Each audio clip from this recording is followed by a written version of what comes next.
अगर इस वीडियो में बताई गई बातों को आप फॉलो कर लेते हो तो मैं गारंटी से बोल सकता हूँ कि आपके मैथ्स में 100 मार्क्स आने से कोई भी नहीं रोक पाएगा।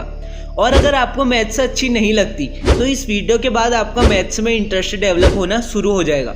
टिप नंबर 1, आप मैथ्स का कोई भी चैप्टर पढ़ना स्टार्ट करें तो सबसे पहले उस चैप्टर के बेसिक्स पर अपनी कमांड मजबूत करें।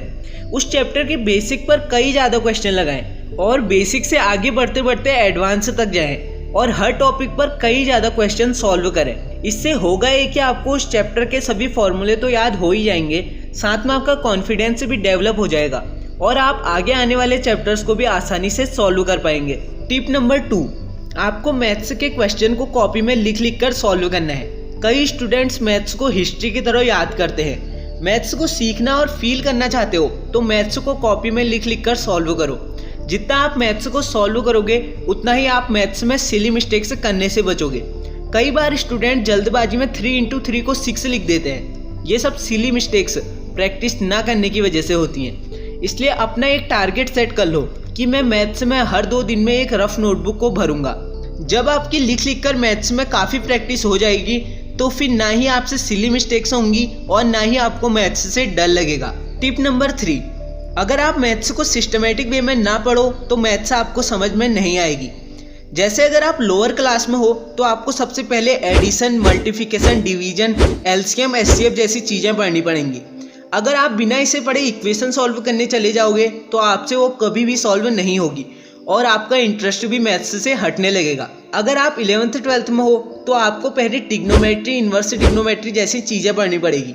अगर आप बिना इसे पढ़े डिफरेंशिएशन, इंटीग्रेशन जैसी चीज़ें करने लग जाओगे तो आपको मैथ्स समझ में नहीं आएगी। इसलिए बेसिक्स को क्लियर रखो और सिस्टमेटिक वे में चैप्टर्स को रीड करो और सॉल्व करो। टिप नंबर 4, मैथ्स को एकदम शांत इन्वायरमेंट में पढ़ो। आप मैथ्स को सुबह पढ़ सकते हो। सुबह आपका माइंड फ्रेश और फोकस्ड रहता है जिससे क्वेश्चन भी जल्दी सॉल्व होंगे और फॉर्मूले भी याद रहेंगे। वरना अगर आप सुबह जल्दी नहीं उठ पाते तो आपको मैथ्स को तब पढ़ना चाहिए जब आपका मन पढ़ाई करने को करता है, जब आपका मूड फ्रेश रहता है। अब कुछ स्टूडेंट बोलेंगे कि हमारा मन तो कभी भी पढ़ाई करने को नहीं करता। दोस्त, पढ़ना तो पड़ेगा। यहाँ सबको सब कुछ विरासत में नहीं मिलता। कई रातें बितानी पड़ती हैं किताबों के साथ। टिप नंबर 5, आपने अक्सर देखा होगा कि हर स्टूडेंट का फेवरेट सब्जेक्ट अलग अलग होता है। किसी को मैथ्स बहुत अच्छा लगता है और किसी को इंग्लिश। कोई मैथ्स से बहुत डरता है और कोई मैथ्स से प्यार करता है। ऐसा आपके बिलीव सिस्टम के कारण होता है। जिन स्टूडेंट को मैथ्स पसंद है उनके सबकॉन्शियस माइंड में यह बात है कि मैथ्स आसान है। अगर आप भी मैथ्स को एंजॉय के साथ पढ़कर 100% मार्क्स लाना चाहते हो तो आपको ये मानना होगा कि मैथ्स आसान है। सब कुछ आपके मानने पर डिपेंड करता है। अगर आज आप मैथ्स को आसान मान लेंगे तो वो आपके लिए आसान बनता जाएगा और अगर आप आज मैथ्स को मुश्किल मान लेंगे तो आपके लिए मुश्किल होता जाएगा। इसलिए मैथ्स को आसान मानकर पढ़ते रहो। एक बार सभी पॉइंट्स को रिवाइज कर लेते हैं और आप भी इन सभी पॉइंट्स को कॉपी में नोट कर लीजिए। पॉइंट नंबर 1, किसी भी चैप्टर को स्टार्ट करने से पहले उस चैप्टर के बेसिक्स को पढ़ें और बेसिक टू एडवांस से कई ज़्यादा क्वेश्चन बनाएं। पॉइंट नंबर 2, मैथ्स के क्वेश्चन को आप कॉपी में लिख लिख कर सॉल्व करें, न कि हिस्ट्री की तरह याद करें।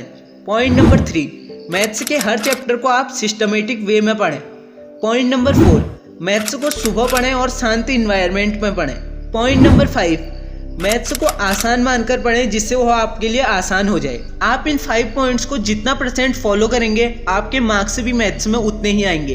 अगर आप इन टिप्स को 100% फॉलो करेंगे तो आपके मैथ्स में 100% मार्क्स आएंगे। अपना कीमती समय देने के लिए धन्यवाद। आप लाइक और सब्सक्राइब करके हमारा हौसला बढ़ा सकते हैं और नए वीडियोस को मिस ना करने के लिए बेल नोटिफिकेशन ऑन कर सकते हैं। अगली वीडियोस में फिर मुलाकात होगी। जय हिंद, जय भारत।